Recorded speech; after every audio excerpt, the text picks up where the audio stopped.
breaking news. We begin tonight with breaking news. Mike Peake, the former New Mexico State men's basketball player that was involved in a deadly shooting in November of last year in Albuquerque, will not be charged with the crime in the case, according to the Bernalillo County District Attorney's Office.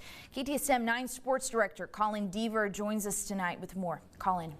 Carla, it's an answer that we've been waiting to get ever since that shooting November 19th that left Peake injured and 19-year-old University of New Mexico student Brandon Travis dead. Whether or not Peake would be charged for his role in the altercation, and now we have it. Peake will not see charges from the Bernalillo County DA in what New Mexico State Police termed a self-defense shooting at the time.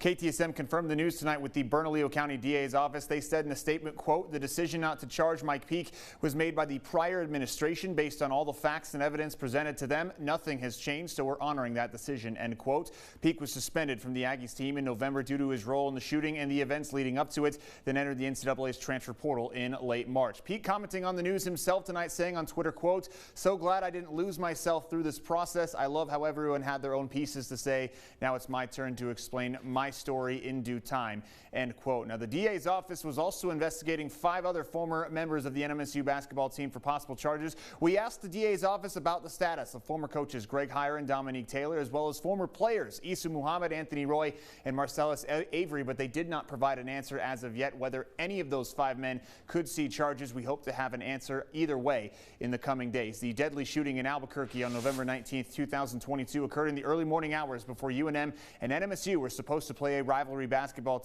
game. According to police, Brandon Travis and fellow UNM students Jonathan Smith and Elisha Upshaw allegedly wanted revenge against Peake for a fight at the October 15th football game between UNM and NMSU in Las Cruces.